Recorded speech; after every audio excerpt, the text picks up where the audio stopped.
thank you so much for turning up out of term time and to see such a good audience for this event. We are incredibly pleased to have Ajempu here. It's a real treat. We've been trying to get her for over a year. I'm not going to read out all the awards she's won as one of the most influential people in the world, which is great when you think it's about organising domestic and care workers. How wonderful is that? If that's influence, I want it, which is very different from the normal influence. So it's an absolute delight. So thank you very, very much for turning up. We're really, really pleased. And the event has been supported and funded wonderfully by the Atlantic Fellows Organisation, Atlantic Philanthropies, who, again, is quite unusual for a large funding organisation to actually support domestic worker unions. Kind of unheard of in Britain. But so, again, we're very, very pleased to Chris Exley and to Atlantic for enabling this to happen. It is very unusual, let me say, to have domestic worker unions in this presence, not having to protest, rather to actually speak. So that's really, really good. We're going to begin by showing a short film. Then Ajempu has a little exercise for you, and then we'll probably do about 20 minutes of discussion, just so we raise some topics that hopefully are very relevant to you and make sense and inspire you to ask questions. And then we'll go into questions for until 7:45. So we should have plenty of time. So we would like it to be very open, and we would like you to ask lots of questions. This is a great opportunity, one I've been really, really looking forward to. So shall we start with your film? Can we start with the exercise? Okay, you want to start with the exercise? First of all, thank you all so much for coming out tonight. It's wonderful to see so many people at this time in the evening, and to see so many people caring about care. And it's also really fun for me to be here because I've secretly always wanted to be an economist. Maybe in another life, but I get to pretend to be one tonight with all of you, so that's really fun. And especially to be with such a wonderful feminist economist like Bev tonight. It's really an honor and a joy. Thank you so much. Okay, so we're going to start by actually bringing your experiences and your stories into this conversation. And I'm going to ask you to do something that I ask almost every room that I'm in, which is to turn to the person sitting next to you and share a story about someone in your life who has cared for you and the value of that relationship. So just share 1 minute, take 1 minute to kind of share and then switch so the other person can share, and I'll let you know when you have about 20 seconds left. 2 minutes. Okay, everybody. Can we do stick your hands up and stop talking? All right, great. Yeah. Thank you so much for sharing your stories. Can we just go ahead and give all the people who cared for us in our lives a big round of applause of recognition.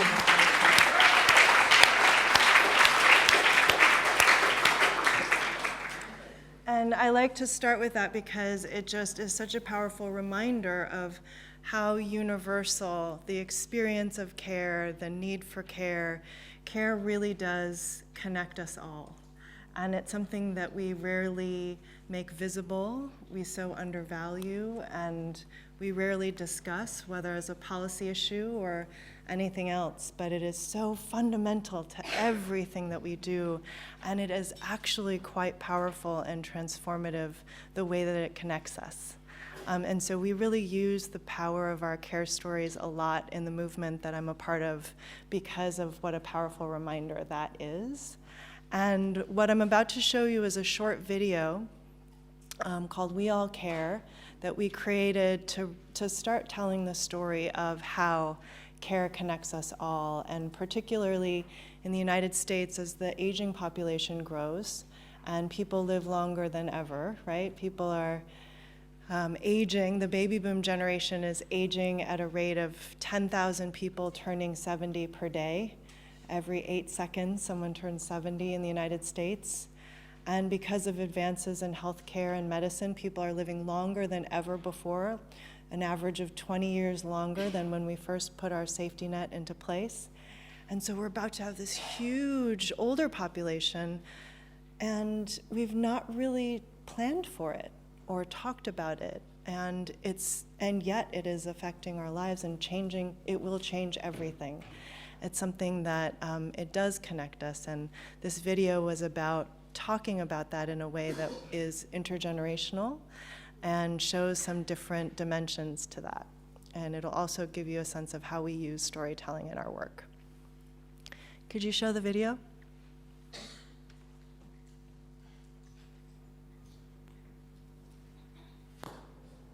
You are a wonderful, joyful, loving person. You're like a father figure to me. You are just gentle. We care about each other, and we take an interest in each other. Before I came to this country, I was taking care of my grandmother. So I felt that I can do the job. I took it for granted that, if I wanted to do anything, I would get up, go out shopping, visiting people. Unfortunately, that's no longer the case.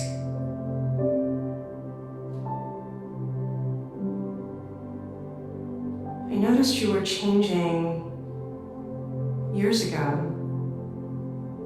After I been able to get you to go outside, I got the opportunity then to go places with you.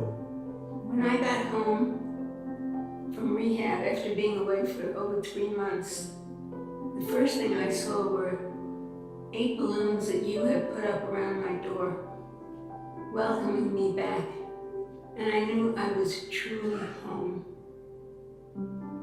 I am totally honored to be a caregiver for you. It is a great privilege and a joy for me. There are so many things that I still can't do that I depend on you to help me.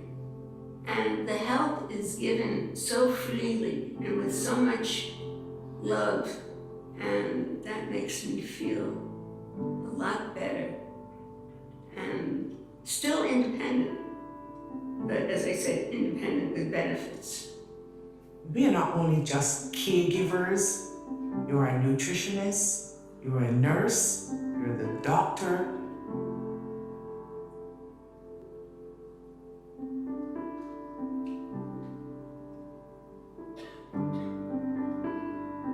You are my mother, Julie Davis, and you are loved by a whole lot of people. You're Dr. Morris Steiner. You are my patient. You're a pediatrician, war veteran. You have taught me things that I know would take me through the rest of my life. You are my community, but you're even more than that. You are my friends.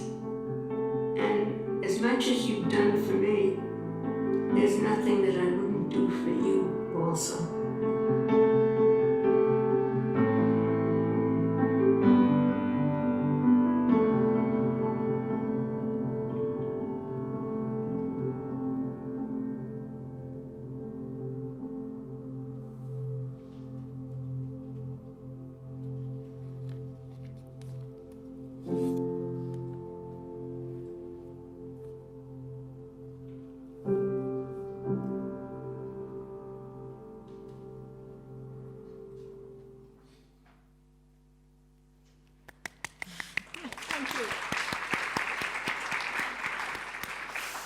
So we're going to begin with a bit of background because Adrian Poo is a key organiser as well as being the recipient of many awards.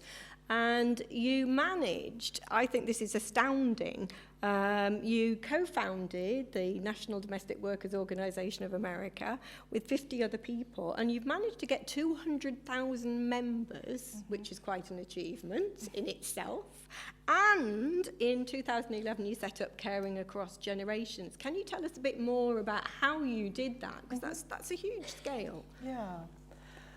Well, how many of you know somebody who works as a domestic worker or a care worker?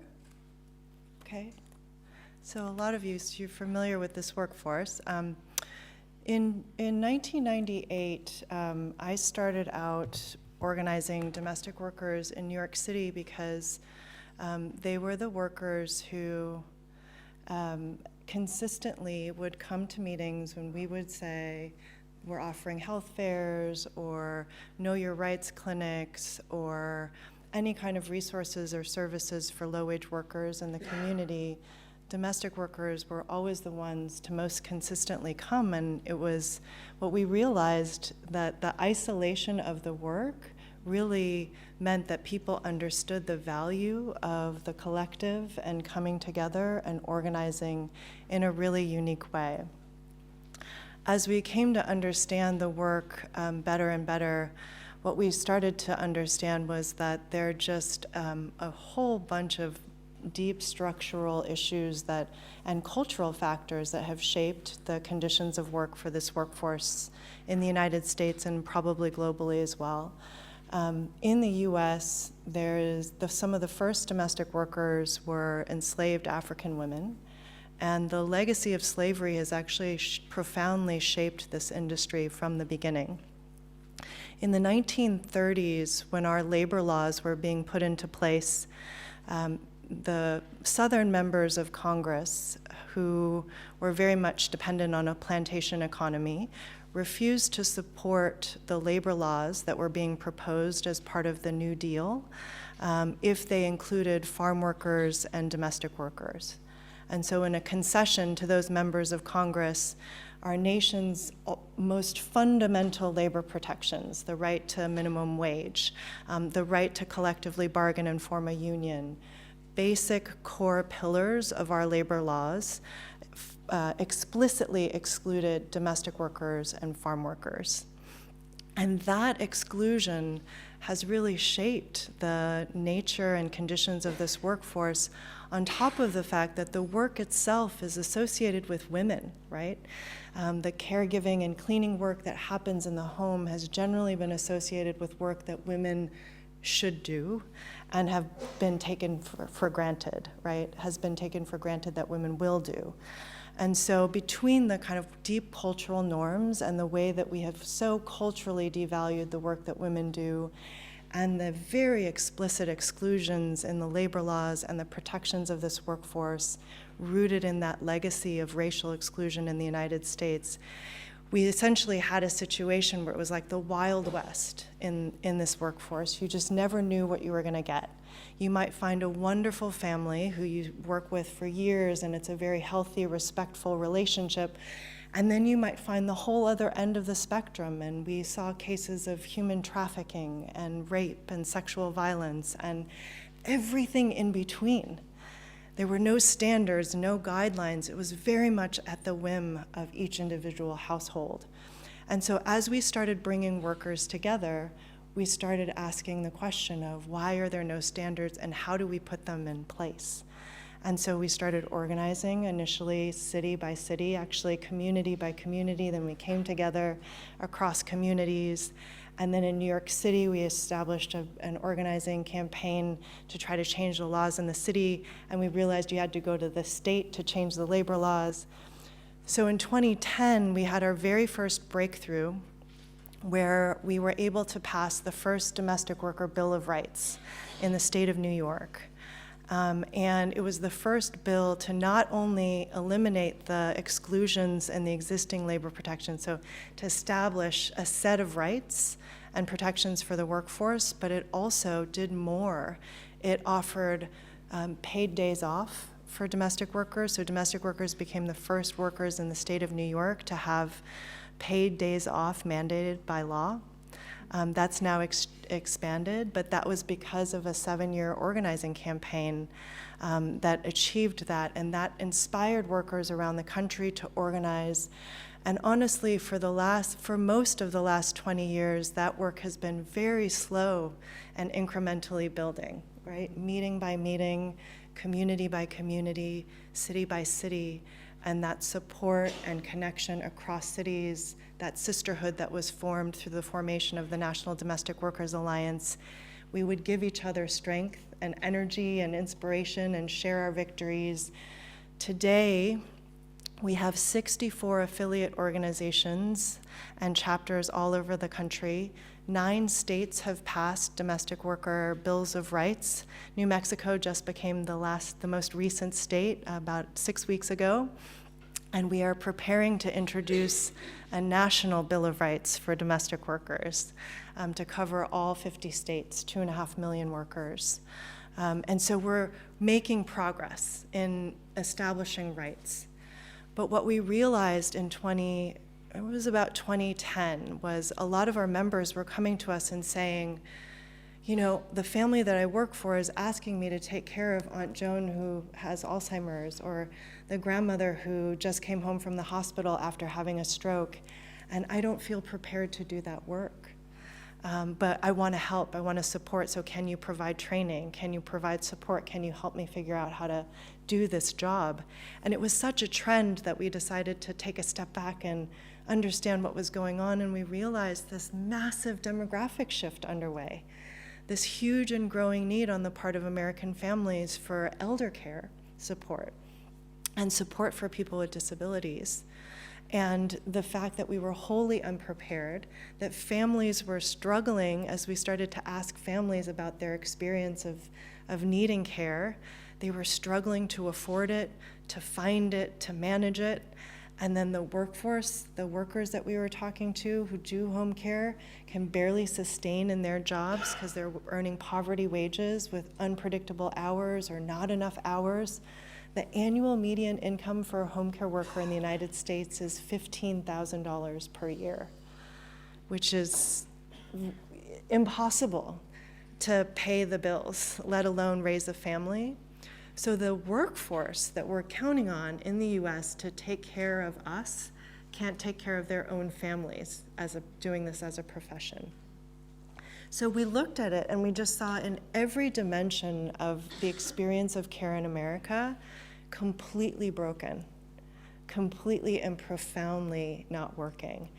And that is why we decided to launch Caring Across Generations, to build a movement of families and workers together in the United States to catalyze a transformation in our care systems, our care infrastructure, to make care affordable and accessible to every family who needs it, and to make every last care job a good job for the 21st century that you can really take pride in and support your family on, and one generation can do better than the next. Yeah, and it's really interesting that you're talking about not being able to care for your own family because you're caring for somebody else's. Because I think what we've learned through, say, the research that we've done at the III and that some of our Atlantic Fellows have done and are doing, that this is a global problem.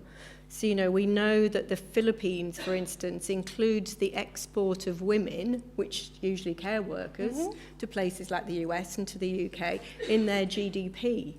So we know that what you're experiencing in the US itself is actually a massive global problem that transfers labour from the global South often to the global North. Not always, because the Middle East is a key recipient of care workers, so it's not straightforward. But we do know from one of our previous fellows, Saeeda Ali, that a lot of the care work as well follows colonial routes, so out of Africa into its colonial the colonial past. So the future is actually a really big global problem because I know when, and it's really funny, I can't hold up a Kindle. Normally I'd hold up a book and go, you've got to read this book. But if you hold up a Kindle, it's going to be really embarrassing. But in your book, you show how this problem is the sense that a lot of one of the big issues is undocumented workers, illegal workers, those who have no protection in terms of getting a minimum wage, those who have no recourse to the law. So I wonder how you think of it because you've built so much, is it possible to transfer that organisation onto a bigger global platform, do you think? Yeah, well, we actually are part of a global federation of domestic workers called the International Domestic Workers Federation.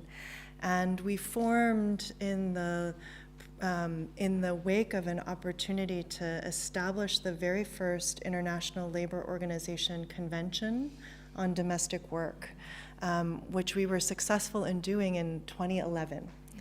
And we just celebrated June 16th is actually International Domestic Workers Day because it commemorates the 2011 date that we were able to pass the ILO Convention 189. June the 16th. Yeah. Decent Work for Domestic Workers, Convention 189 at the ILO established global standards for domestic work for the very first time. There are about 70 million domestic workers around the world. And since 2011, I believe the number is 27 countries have ratified the convention. So obviously we have many more to go. There's a very active campaign in Kenya to ratify. Mexico has agreed to ratify. So there's a whole global call to action to ratify the convention, and that conversation is very much connected to a conversation about the future of the care economy. Right now, this workforce is so precarious and unsustainable. Right now, in most countries, the care economy is starved. It's completely under-resourced. And in the United States, if you are an older person and you need care, you have essentially two options. One is if you are very forward-looking and wealthy, you could have bought long-term care insurance, which is a private market product, insurance product, that helps people pay for long-term care when they need it. A lot of people think that Medicare pays for long-term care, which is our healthcare program for people who are 65 and older. It does not actually at all. So a lot of people think they don't need to buy this insurance product because Medicare will cover it, and it doesn't. And the insurance product is very expensive. Very few people can afford it. And it often doesn't cover what you need when you need it. We hear so many complaints about this product. And then the only other option is to completely deplete your assets and get on Medicaid. And then you might be eligible for nursing home care, and in a few states you might be eligible for home care, but it's very limited. And you have to completely impoverish yourself, which means that there can be no transfer of wealth to your children, right? Or any way that you're actually enjoying your older years. And it is a huge driver of inequality in America because you're essentially depleting the wealth and the savings of older people who simply need support and services as they grow more frail. So it's a huge issue, and there's no money in the system, therefore, to pay for the workforce to have sustainable wages and benefits and training and all the things that any workforce needs. So what we need is to reinvest in a revolutionary way in our care economy, and we believe that once we do that, so many pieces of our economy will be so much more sustainable, right? We'll actually be able to have a workforce, a care workforce that can sustain itself. And I want to say more about that in a little bit, how important that is. All the family caregivers who are stressing out about how they're going to afford care, manage care, take care of their loved one while working full-time, all of that productivity that's lost in the stress of that management, right, can be regained. And then the quality of life that we can create for people when they actually have the support they need, whether it's in their home and in their community or in an assisted living facility, right now there aren't those choices. Yeah, I mean, I think the case of, both my parents were killed by lack of care provision. So even when you can afford it, so you can get into debt to pay for care, even in that case, in this country, there was just nothing there. So there are now 7 care deserts in Britain where no matter how rich you are, there's nothing, absolutely nothing. And in other areas where there is state care homes, the quality of them is actually really, really tragic, to the extent that a nurse said to me, she would never recommend that anybody, not even a sick dog, was put into these homes. So even if you're in a country with state care, where you're mother is entitled to every single provision available because they're completely disabled, there is nobody to care. And there aren't even any private care workers available because they get treated so badly. It's like in Britain, the industry is so shocking that people don't want to work in care. So I think we've got different issues here, because inheritance is a really interesting one that you mentioned, because even if you got rid of all inheritance and spent all the inheritance tax on care, which has been a radical suggestion, you still are unlikely to have the care provision if the care provision is always provided by hedge funds and companies that are built on extracting value from the elderly. So for me, there's a really interesting difference between a European system that actually has a state and welfare that is actually crumbling at the core and there is no provision, an American system that relies upon private finance and provision and that still has got quite a lot of issues. And then if we transfer it to the rest of the world, where there's just no provision at all, and actually it's exporting the care workers. So for me, this is such a big issue that we really need big scale thinking about this. We do really need to think. So if you think private insurance is going to save people, I'd say no, because who are the private insurers? The people who want a 15% return on their expenditure, you know. Right. So we've got to think, how do we do this? Well, I think it's actually a huge opportunity in a few ways. One is there's such an obvious need. I think everyone agrees that our existing care infrastructure is insufficient at best, right? And actually, insufficient and unsustainable at best. And the opportunity to reimagine it and invest in it is actually a huge, huge opportunity. The opportunity of generations to rethink a key part of our society that can unlock so much potential and growth in other ways. And one piece, I'm sure many of you have been in meetings or classes or discussions about the future of work, where there's a lot of conversation about how automation and artificial intelligence is going to displace large segments of our workforce, and a lot of uncertainty and anxiety about what that means for working people and for our societies. And all of those questions are right, and it's true that we don't actually know what will happen. But one thing we do know is that we are going to need care, and that these jobs are jobs that cannot be outsourced, and they're not going to be automated anytime soon. In the United States, they've been trying to build a robot to fold a towel for 11 years and been unsuccessful so far. So we know, at least for the foreseeable future, we are going to need human beings providing care for our loved ones, and I think we want that. I know I want that for the people that I love and who raised me. And we want those human beings to also be able to take care of their families. And so a lot of economists are starting to turn their attention to the fact that it's true we don't know what kind of work will be there in the future, but we do know that a lot of it will be in-person service work like care work, right? And so this huge question and opportunity of how do we then make these jobs really good jobs, right? That people want to do. Right.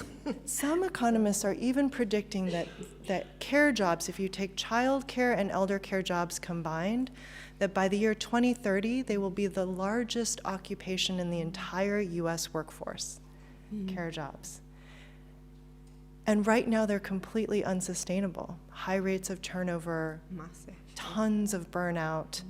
And we end up losing some of our very best caregivers to other low-wage service jobs like fast food and retail when we have this huge labor shortage. Yeah, I know. 90,000 in this country. So there's an opportunity here to make these jobs good jobs, and I would say that this is something in the United States that we've done before. Manufacturing jobs used to be dangerous poverty wage jobs, And we transformed those jobs into pathways to real economic mobility for millions, for several generations. So why don't we generally take these jobs a lot more seriously? Why don't we pay them well? Why? I don't know. What do you think, feminist economist? Well, I think to quite a few people sitting in this room, gender's a pretty key part of all this. Okay, there we go. And, you know, all the work you've done and we've done on the care sandwich. Yes. You know, women are looking after their children and they're looking after the elderly, and that's becoming, it used to just be childcare that you did until the age of 50, but now you've got elderly care as well. Yeah. And it's taken for granted, yeah. We call it the panini effect in the United States. You have Because you're posher sandwiches. squeezed between the child care pressure and the elder care pressure. Yeah, so I think that is definitely key to it. But if the future of work is going to be about care provision, if we all need it, and especially if our children and our elderly, we're going to need it, why do we disregard it? I mean, I just cannot get my head around the fact that people want to pay people $5 an hour to look after their dearest people in their life that have given them care.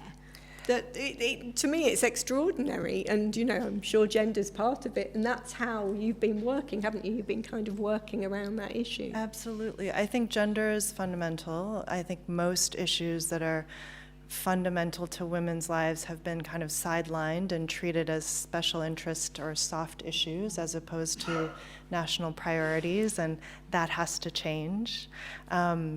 And I think that we have culturally seen care as a personal burden to be managed and figured out on our own, as opposed to an urgent social issue in need of a collective solution. And that is a shift, a culture shift that we actually have to make and catalyze. And we have a really rare opportunity right now to make that shift as millennials are starting to have babies, as boomers are caring for their parents. I mean, two huge culture-driving generations are right in the thick of the care crisis. And I always say, if any generation can change culture, it's the people who brought us rock and roll and social justice, the boomers. So if they can change our attitudes around care together with a millennial generation, which is also a huge culture-driving generation, massive possibilities there, but we have to make it happen. And it is an organizing challenge, which is why we've built this movement. Yeah. And I think I want to ask one more question, and then we'll open it out. And I want people to think, you know, why is this? Why do we disregard carers or devalue or give no value to carers who really do look after the people we most care about? Why is this massive contradiction? Why do we allow that to happen? And where does responsibility lie for those we care about? So I want you to put those on hold and think about those while I carry on asking Adrian just one more, because I do want to open it out. Because we're talking about the future of work, and it is amazing how many people you've managed to organise. And you have relied on the digital platforms somewhat. So that's been really significant, because you've used digital platforms to kind of bring people together and access what you call shadow labour. Could you say a little more about that? Sure. Well, the domestic workforce in the United States there's no registry or list anywhere. It's 2.5 million, probably many more, women who are working in individual, isolated households all over the country. You could walk into any neighborhood and not know which homes are also workplaces. It's completely invisible. And so the organizing has always been incredibly challenging, because where do you find people? How do you find people? Even enforcing the rights that we've created, that we've passed, the Bills of Rights, how do you enforce house by house, right? It's especially when those homes are unlisted. And so we have really, in that context, really looked for ways that workers can be aggregated, and really technology has created a whole new set of opportunities for us to do that, to engage groups of workers and to reach workers at a different scale. And we combine that with the traditional organizing that I started out doing. Literally in 1998, I would go to the parks and the playgrounds in New York City and talk to nannies who were sitting with the children that they take care of in the parks and playing with them, and I would ask them about their stories and their working conditions and invite them to meetings and trainings, and we still do that, and we combine it with the ability to reach people through networks, through social media, and online. And now we have these technology platforms that are actually dispatching work and helping families and workers find one another. And those are aggregating workers at unprecedented numbers, right? Some of them are quite large, like Care.com is massive. It's a marketplace for care where families and caregivers get matched. And I think that one of the things that we realized is that all of those platforms none of them were really designed with the worker in mind, right? They're really designed for the consumer. And so for us, there is an opportunity for aggregation, and in trying to see how we can reach workers through those platforms where they already are aggregated in search of work. And we've also seen the need to build our own technology as a movement. And one of the things that we've done is create an innovation lab called NDWA Labs, where we've actually recruited engineers and entrepreneurs and designers to come and work for our movement to help us develop technology to improve the quality of jobs, raise wages, and also to help us organize with technology. And one of the things that we've just launched is a benefits platform, a portable benefits platform called ALIA. It's at myalia.org, and it allows for domestic workers with multiple clients to get access to benefits for the very first time. Benefits like paid time off and accident insurance and life insurance. And the way that it works is if you have somebody come clean your home, you put in, for every cleaning, a $5 contribution into her benefits account, and she gets to collect those contributions from all the people whose homes she cleans for. That money gets aggregated into her account, and then she gets to decide what benefit she wants to apply the money in her account towards. So it's a pretty big breakthrough in terms of the technology that will allow a really disaggregated workforce to get access to a safety net that many of us take for granted.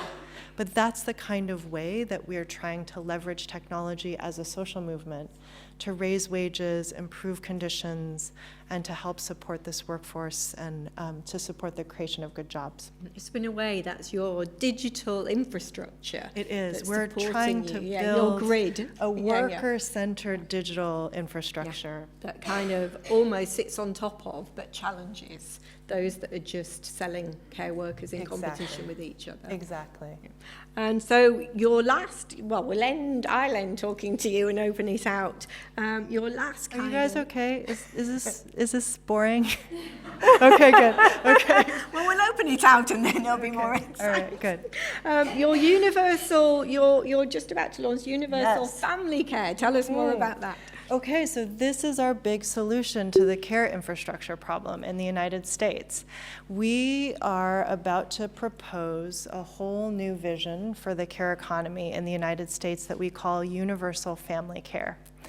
The idea that there should be one public insurance fund that everyone contributes to, that everyone can benefit from, that helps you pay for childcare, elder care, and paid family leave.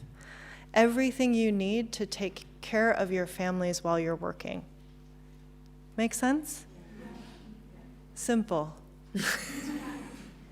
And what it will do is it will create enough of a risk pool and enough of a financing mechanism that we will finally, once and for all, be able to make every last job in the care economy also a living wage job with benefits. That's the vision. And on Monday in Washington, D.C., we will be releasing a study panel. A group of academics studied the viability of universal family care in states first. And we will be releasing the results of that academic study on Monday in Washington. yeah, that's just a few days from now. Yeah. I got to get home. That's why you stay for about 2 hours. Yeah, going exactly. wherever you are in town. And it's very exciting because it's in the midst of presidential primaries in the United States, where it is very much an ideas-driven primary. I don't know how many of you have been following, but we have not 1, not 2, not 3, not 4, but 24 Democratic candidates for president. And what's beautiful about it is that it has been very much about what are your ideas? What are your solutions? How are you going to solve the most pressing challenges of our time? And every candidate is going to be looking to distinguish themselves. And we have a beautiful idea for revolutionizing the care economy that they can take up should they choose. So this is our moment to really try to elevate a care economy solution into the national public policy debate at a really critical time in our nation's, at a really critical juncture in our nation's history. So we're excited, we're hopeful, and yeah. Great, right, so let's open it out for questions. Whoa, whoa! Oh my goodness, that's a lot of questions. I saw yours first, if we can. So if you keep your hands up for a minute, and then we'll know where to send the microphone. So there's definitely some over there. Oh, over there. And then here, yes. So if you'd like to start, and I can see 1, 2 behind you as well. So yeah, would you like to start? Thank you very much, and welcome to London. Just to introduce myself very briefly, to give some context for the question I want to ask you. My name is Mandu Reid. I'm the leader of the UK Women's Equality Party. We're the first and only feminist political party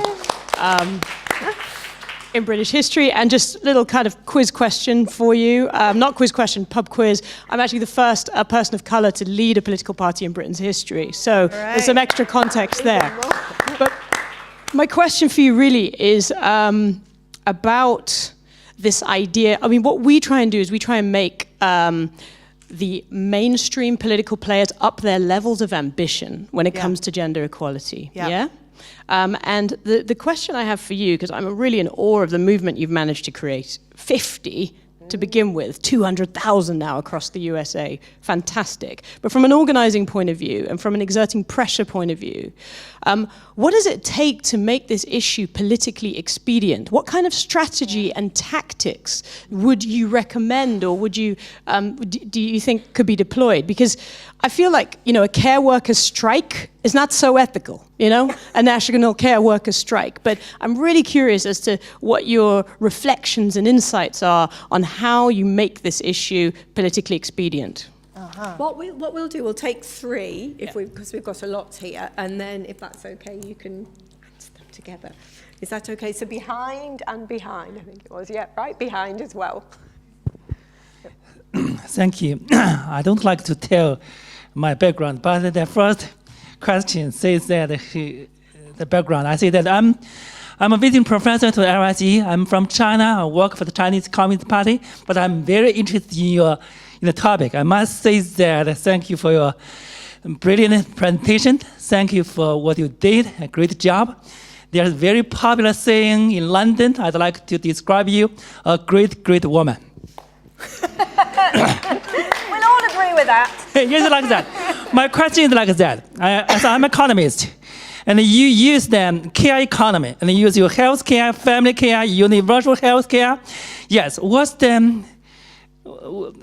to what extent, when you say that the care economy is if I could say, market-oriented one, or to what extent is a kind of voluntary one?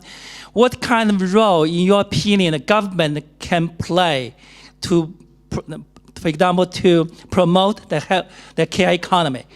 Yes, you said that it's kind of American phenomena. When can you put your idea to a worldwide one? Thank you. Great. And there was one there's 2 in that row. So if we take those and then we'll move over there. Okay. So 2. Yep. Hi, I'm Madhu, and really incredibly inspired by what you just shared. I work also to provide some context, I work as a sustainability strategist at an environmental sustainability nonprofit organization, and I'm working in Indonesia on what decent rural living looks like for palm workers. And we bring together 5 of the biggest palm manufacturers on looking at that. And what strikes me is really interesting intersections between what you shared in the context in the US and in Indonesia in terms of women being disproportionately affected.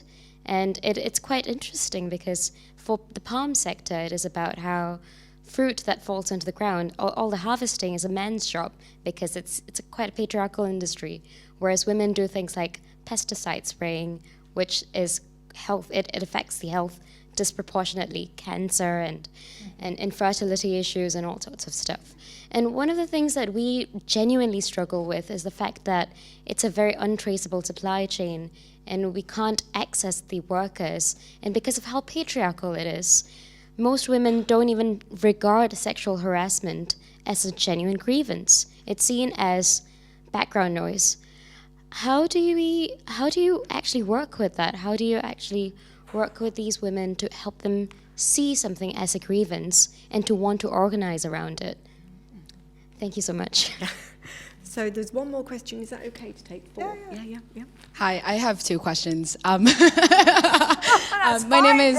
I'll try to make it quick. Hi, my name is Leanne Sajor. I'm an incoming Atlantic Fellow. I'm originally from the Philippines, but I'm based in New York City right now, and I've actually organized with Damayan before for the New York Domestic Workers Bill of Rights. So Awesome. I'm You're in really the excited to family. meet you, and I love this talk. So 2 questions, right? When I was working with Damayan, which is a local Filipino domestic workers' rights organization, the organizing work there and the accountability of that organizing work really was about the workers themselves, right? They are setting the agenda. And so in terms of this campaign that you spoke about, I wonder, where do you place, I mean, this is connected to your question about organizing, where do you place the accountability in the organizing work when you are working with families, care recipients, and the domestic workers, right? Where does accountability sit in those conversations, in the decision making, and in terms of agenda setting?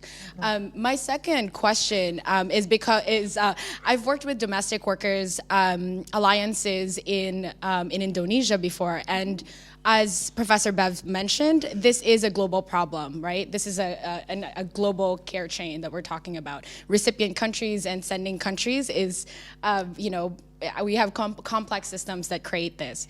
Because of the Asian financial crisis that happened in 1997, a lot of women left Indonesia to work in Hong Kong and became domestic workers because of that. So my question to you is, in the conversation, especially in international spaces, how do you introduce or integrate a conversation around structural problems, including international financial institutions, into these conversations, which definitely, kind of create the environment for women to have to leave their countries, especially women who are, marginalized and coming from poor working class backgrounds?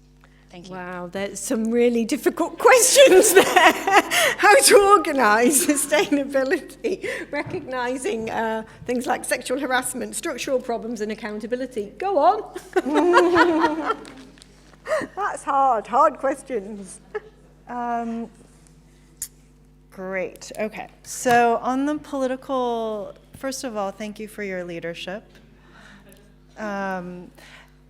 We just were part of the launch of a new home for women's activism, which is called Supermajority in the United States, which is attempting to call the question on gender equality in a new way. There's a really big rise in the activism of women in the United States post-2016, and we've been trying to harness that energy and channel it towards electoral engagement. And the launch of Supermajority, which happened just a month and a half, a little over a month ago, is a new effort to train 2 million women organizers to advance a gender equality agenda. It's really exciting. It's exciting. So I'll say more about that in a second, but in terms of how I think you make care a politically expedient issue, you have to actually go out and organize voters. So one of the things that we did was We ran a bunch of experiments in 2016. Our theory is that we live in a really divided time in the United States, and the people in power are really, the division is their core strategy, right, to sustain their power. And so one of the things that we have to do is actually create agendas and a narrative about the country that really brings us together, that unifies and unites our interests and our futures in a fundamental way. And care is one of those issues that really does speak to voters across race, class, and generation and geography. We ran a bunch of experiments in rural counties, in suburban counties, in urban counties with different constituencies of voters. And we found that across the board, even across the ideological spectrum, that investing in access to home care, for example, polled incredibly high. And so in 2016, in the state of Michigan, there was a candidate who ran for office with universal family care as his leading issue. And our organizers on the ground were door knocking, talking to families in that community about their care stories for months before the candidate showed up and decided, I'm going to make universal family care my leading issue. He starts getting on the doors and talking about universal family care, and he ends up winning. 25-year-old man was the only seat that flipped from Republican to Democrat in the 2016 election cycle in that state. And he won by 300 or so votes in a district that Trump won by 6,000 votes. So it really shows that this is an issue that really does bridge and build alliances and power. And so that's what we've been trying to prove again and again every year, so that candidates who are interested in winning know that this is a winning issue. That's the thing, is that women are always underestimated, and the things we care about are always undervalued, but there is so much power in them. And when organized and framed, we can change everything, I think. And so that's the argument we're going to make with universal family care this year. And then Supermajority just launched, and we're spending the summer talking to women about their priority issues. And then we're going to spend the fall uplifting those priorities as a new women's agenda, right? And then we're going to make all the candidates who want to be president of the United States talk about how they're going to make those priorities national priorities. And then we're going to train 2 million women organizers and organize the largest volunteer canvas in the history of the United States. Wow. So there were 10 other questions here, including what is really the hard one was big role of structural government. problems as well. How do you address the big structural problems? But Well, it kind of goes to that question, which is that the way you address big structural problems is through building power. You have to build power. It comes down to power, and it's not just political power. Actually, it's also what I call narrative power, the ability to tell the story of why things are the way that they are in the world on your terms, right? The ability essentially to define reality. It's also economic power, the ability to direct capital and shape markets, right? There's many vectors of power, and we have to be, as movements, working on all of those and being able to understand how power is operating so we can democratize it, right? great, thank you. So there was 3 over there. There was 2 at the back and 1 at the front. Had the hands up immediately. And then we'll probably be able to go back over here. Oh, is there any at the top? Did you get those over there? Yeah, 2 there and then 1 down there. Hi, I'm Marlene. I'm a health systems consultant. And I wanted to ask you a question relating what you mentioned about technology and the many ideas from current Democratic candidates. Because one of your candidates is Andrew Yang, who is currently running for president, and he launched an idea relating to time banking, where people would actually, carers would have the opportunity to bank their time and get paid for it in return by governments. And I wanted to ask you what you think about this idea by Andrew Yang, and whether you think governments would be interested in investing in something like this, which requires a new way of looking at economies, but something that could potentially be very cost effective, maybe in terms of investing for governments. Thank you. Okay, great. And behind you? Hello, my name is Maria Cristina. I'm based here at the Sociology Department. I'm a PhD student. My PhD is on homelessness and care work in Athens. And it doesn't have to do with domestic care, but it has to do with the work care workers put in spaces of care in the city. And I've also struggled with a question about why we don't care about the care workers. And I need to say my PhD started as a homelessness project, but then I couldn't study homelessness without the carers.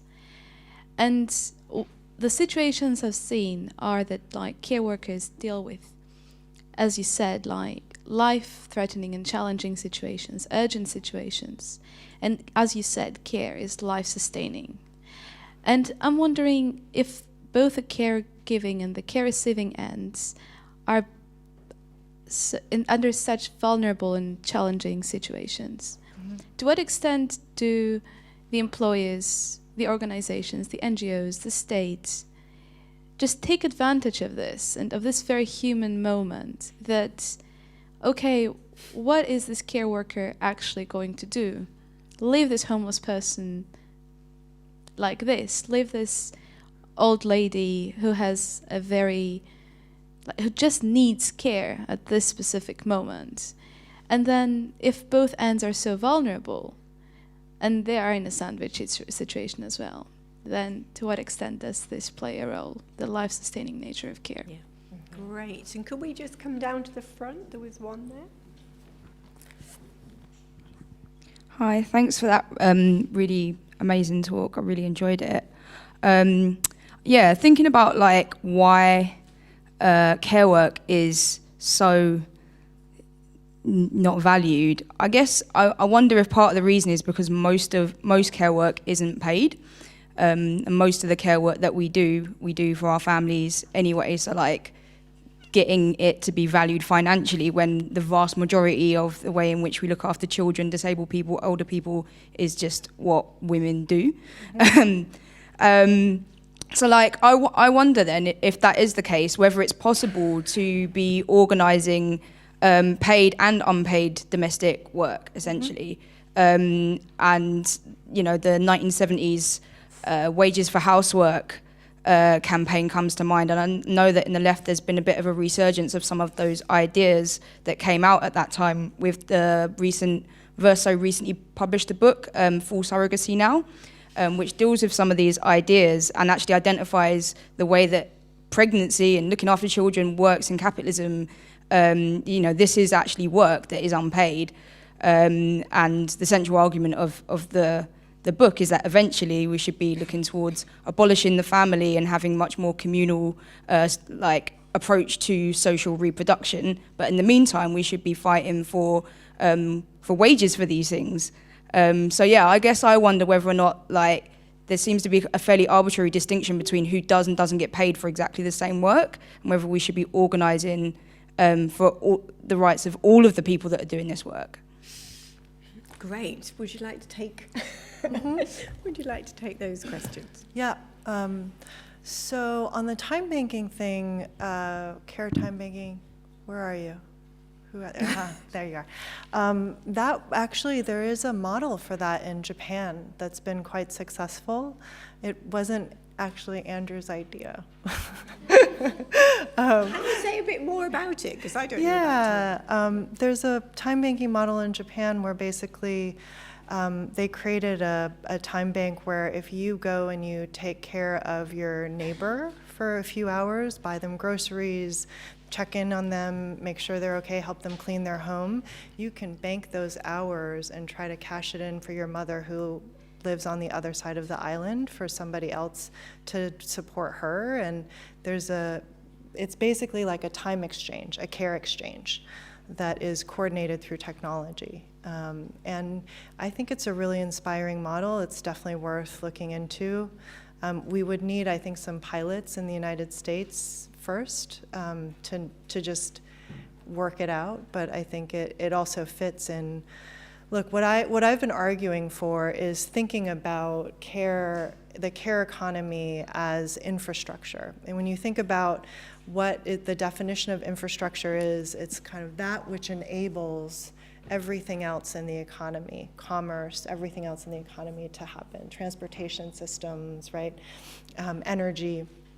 And we know culturally that we have to invest in and maintain infrastructure, right? Some societies do it better than others, but there's like a cultural norm that we have to do that. Care is like that. Care is what we need. It's part of the energy, and it's a system that we need in place to support everything else in the economy to function. And we need to be investing in it and maintaining it in that way. Only the key difference is that humans are a really big part of that infrastructure, the workforce. So we also need to be investing in those humans, but not in the way we invest in roads, like, right, as humans. So it's different. It's a different kind of infrastructure, but I think we do in the 21st century need to be thinking of it that way, and I think time banks can be a part of it. I think we have to think about unpaid, right, family caregivers and professional caregivers as both part of that human infrastructure. And I think that our old silos of paid versus unpaid are not serving us, right? And so I don't know if that's we pay everyone or what that looks like, but I do know that it is going to be the care situation in this world, definitely in the United States, is an all hands on deck situation. We're going to need a really strong workforce. We're going to need family members and volunteers, neighbors, friends, family. We're going to need immigrants, citizens, everyone we're going to need. And that's actually a good thing. We're all going to have care squads, right? Care teams that work together as ensembles to make sure that the people that we love can age and live well as they do. And so I guess it's about how do we rethink not from a scarcity, right? When you start to think paid, unpaid, it really is about how you're counting limited dollars. But what if we took a step back from that kind of scarcity model and thought about the abundance of the human capacity to care? Yeah, most definitely, because it is, what's really interesting is that people do want to care. They do. Yeah, and it's a almost, beautiful yeah, thing. Exactly, and I found it really shocking when some of the care workers who were looking after my mum were kind of caring in spite of the conditions in which they were being treated like trash. Yeah, Yes, exactly. It was, 15 minutes to come in and do everything. I mean, it's just extraordinary. So there is a desire to care. I think we are caring. I think there's been successive governments that have talked us out of trying to care. You know, that focus on individualism, that focus on profit, that focus on self-development and all that kind of stuff. And it's like it stopped us thinking about others. And I think what's very important in your book is the amount of care that people do want to do and, benefit from. So we've got to think about these different models. We'll have time for one more question. Is there one more? I want to speak to the role of government really sorry. quickly. Okay, yeah. Just because I know that you're here and you asked it and you want an answer. And so the way I think about this is I'm actually a person who believes that if a market can solve the problem, it should. If the market can solve a problem, it should. I actually think that the market cannot solve this. That this is something in need of a public and collective solution. even, for example, the private insurance companies that sell private long-term care insurance, even they will pull me aside in meetings when I'm ever in the same room with them, and they'll be like, we know this product sucks. We're trying to get out of it. It's bad. It doesn't work. I mean, literally, it's not viable. We actually need a public solution because the scope of the problem is what it is. It's about all of us. It's about societies and our ability to support our families while we're working and participating in the economy. It's bigger than a product that the market can sell us. I don't know if that answers your question, but. Great, thank you. We had one pressing question down, well, two now. We've got one there. We can take two, yes? So Kripa there and then behind you. First of all, thank you so much. We're waiting for this since very long, so thank you so much for your experience sharing. So I wanted to ask about the power dynamics that is there inside National Domestic Workers Alliance. You're dealing with 200,000 people, so how you dealing with that? It's super impressive, but at the same time, looking at domestic workers coming from different countries, where maybe Filipino domestic workers might be more prioritized and looked upon than in comparison to someone from South Asia, so how do you deal with that in terms of power dynamics?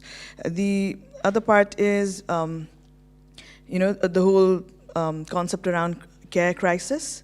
So if men take on more caring responsibilities, then will this care crisis be resolved or not? What do you have to say about that?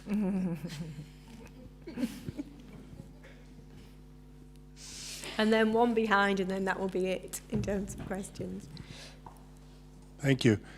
I wonder, in the United States, whether you think that a demonstration project within a single state, for example, Massachusetts, might be a viable way forward. Mm-hmm. And if so, would you be willing to collaborate with a proposal that we have in front of the chairman of the Ways and Means Committee in the Massachusetts legislature? Okay, sorry, there was one more up there. I had the microphone. That's going to be a very specific one, but would you like to ask your question quickly? Yeah, definitely. This is going to be very quick. I just want to address the primal question that a distinguished professor has asked the audience from the very beginning. Why are we not taking these care jobs seriously? You can put a lot of answers to that. I am speaking as a nurse. For working in this industry for a long, long time.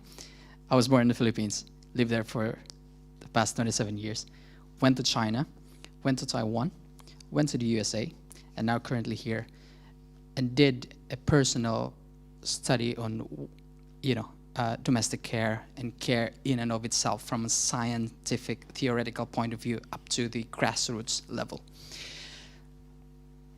I'm just going to answer that question that you have. And the answer to that question might probably be that the public is, I'm afraid that the public is not really aware that it is in the care receiver's interest that the caregiver should be protected. And unless we spread that message in the public, whether you put a policy remedy, a political remedy, it will never go forward in a more impactful way. Now, to the question for Agent Poo. So there's this saying that if you want to change the world, go back to your family, right? So what I did was, in that many years of studying care, I then realized, just recently, I received a phone call in the middle of the night from my parents that, look, we need a caregiver because your grandmother is ill, blah, blah, blah. And I said, okay, fine. Now, then goes to, how are we going to solve this? And I and my friends in New Zealand, we're formulating a framework, and this is what I want to see. If you think this framework works, this framework, we call this framework as gold bargaining framework, wherein, for example, in my family, we recently hired a 19-year-old caregiver, and I told her, I spoke to her directly and I said, what do you really want to have in this work that you want to get into my family? She said, I want to get back to studies. And I said, fine, you go to study, and then you work in ways that, let's work things out. And I said, what other things that you want? I want my younger brother also to go to school. Okay, we'll send your younger brother to go to school. So the framework is simple. If we have our caregiver, ask clearly what he or she wants in this work, because you have to understand that to make a really good quality care, you need to understand that long-term continuity is essential. Human touch is only as good as you trust that person to touch you. So do you think that framework works from the grassroots level? Okay, we only have time for like one very quick answer to those three questions, which are going to be impossible to put together because Massachusetts is very specific. Do you want to have a go? Well, I would say that just on the culture of our movement, that we really do find the incredible diversity of our workforce to be a source of tremendous power. And so we really try to have it be fundamental to how we organize. And we pay a lot of attention to things like making sure that there's simultaneous interpretation in every single call, every single meeting in at least 5 different languages, depending on who's on the phone. And that we build a culture where people are very patient with that, with interpretation in a multilingual environment. And that takes time. It takes energy, it takes good facilitation, it takes an investment. And we also really try to look and see where we can help balance where there are inequities. So for example, we knew through the census data that there were a lot of African American domestic workers in the South in particular still doing this work, but most of our affiliates at the time were immigrant worker organizations at the grassroots level. So we decided as a national office to launch a special campaign called We Dream in Black to support the organizing and leadership of African American women in our industry. And now we have 3 vibrant chapters in the South of African American domestic workers. So we really try to look for ways to create equity and a sense of responsibility and sisterhood, because that is our strength, right? This sisterhood across difference. The culture is built around the notion that that is actually what makes us really powerful and what puts us in a position to put forward big, bold solutions, because we know that they are coming from a whole diversity and range of experiences within our industry. I don't know if that is exactly your question, but, and then there are mechanisms for workers within each different category, whether they're doing childcare, or they're doing cleaning, or they're doing elder care, to actually shape what we put forward as the standards, what should be the fair standards for that segment of the industry. There are worker councils that are democratically elected. Our board is democratically elected, so my bosses are domestic workers. And that is a way that we make sure that we are reflective and accountable to our membership base. It takes a lot of organizers, and we're increasingly getting better at deploying digital organizers and digital tools to get feedback and engage workers. And you just have to, with 200,000 people. I mean, with an industry as disaggregated as we are, and as large as we are, and as quickly growing as we are, we're going to need to be able to use technology in more and more sophisticated ways.